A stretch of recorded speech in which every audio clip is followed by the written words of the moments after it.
Or stoning the magic touch. Yeah. Okay.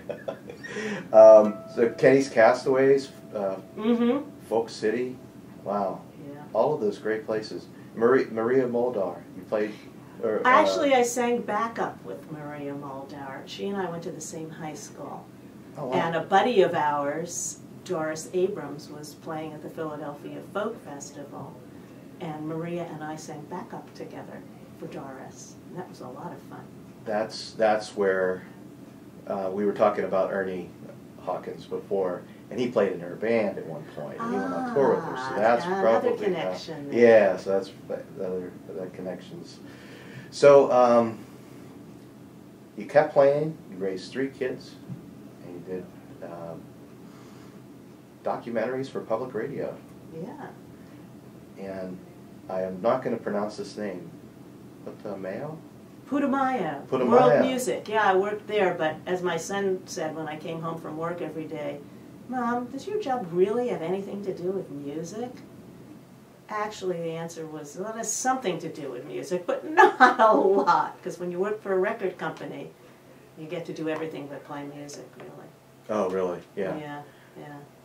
Do they have the kiosks somewhere? They have kiosks all in these all world- your favorite gift shops. World Music kiosks somewhere. Yes.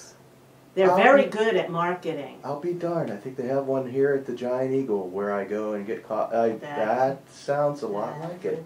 Okay. Well, Now I'm still on the radio up in the Catskills at catskillradio.org. I'm part of a community radio station there, and we're online 24/7, and it's a really fun thing. So everybody check that out. yeah, catskillradio.org. It's great.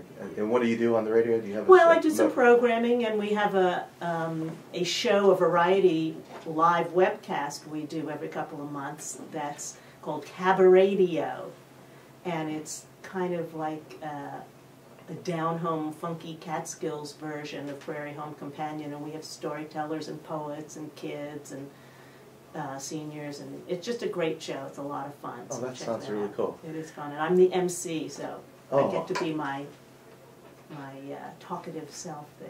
Oh, great. Well, hey, let's talk a little bit more. You want to play something else for us? Sure. What do you want to play? And you brought in a couple of CDs. I did. And why don't you tell me about what you have you brought in for us?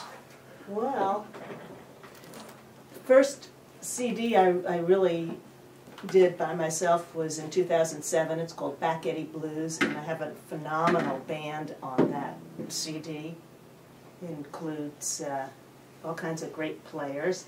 And then just this summer I put out a CD of just me and the guitar, playing various guitars, because that's really what I sound like live when I go out, so it's good for people to know that. And that's called Part-Time Paradise. Oh, okay. Yeah. I like the title track 1 from your Back Eddie Blues. That's a very Oh, Housewife from Hell? Yeah. Are we allowed to say hell? I did, actually I think the FCC It's a place, it's not a curse. I'm referring to a geographic location. yeah, but I think actually that that was overturned, so I think it's wide open now, but Oh, yeah? I would keep it. All right, Yeah, all right, I well, we think- won't play that No, one. no, you could. No, that would be fine if that's what you would like to play. Well, I was going to play Mother Earth, which is a Memphis Slim tune. Awesome.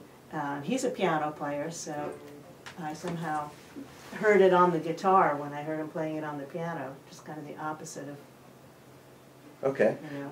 This is Acoustic Songs Live from WNJR Studios, and we have Elly Wininger here in the studio, and she's going to play a tune for us called Mother Earth. All right. And I'm going to start it again. Not important to know.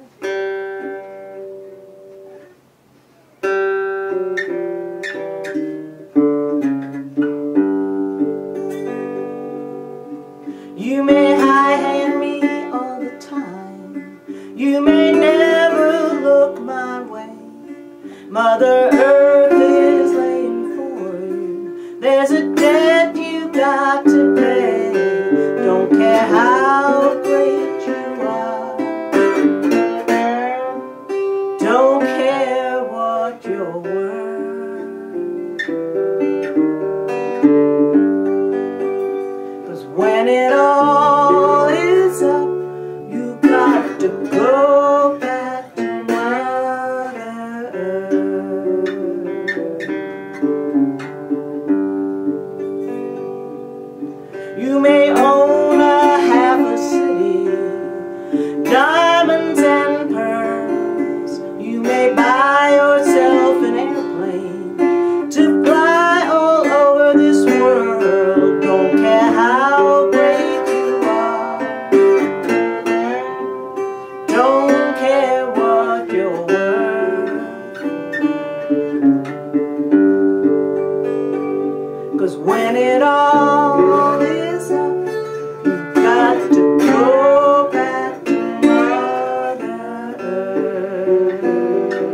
'cause when it all is up, you got to go back to mother.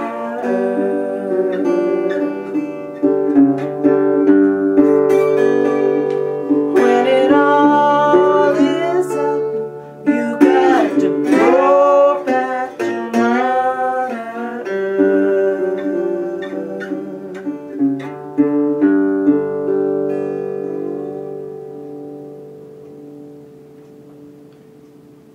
You really make me wish I brought my harmonicas. Next time. It just makes me want to dig right in. So okay, other than studying with David Bromberg, I'm always fascinated by how the blues just in general reaches out and grabs a hold of folks. And that is sort of mysterious, isn't it?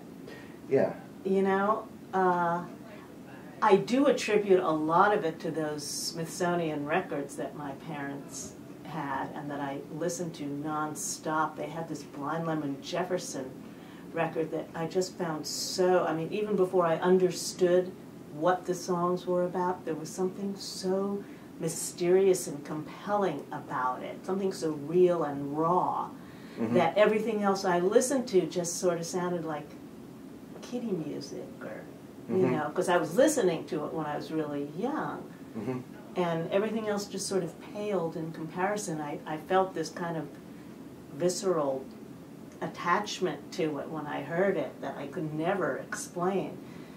When I saw the opening of "Oh Brother, Where Art Thou," and it was one of the Chain Gang songs from one of those records, I was like, oh, I was in heaven. I was like, yes, this is the music. So early on, you heard some of the old original, guys. the old guys. Yes, absolutely. I did like a backward trek where my dad was also a musician, and 12 gave me a harmonica and you know, a Marine Band C harp and a book by Tony Littleson Glover, blues harp. Right.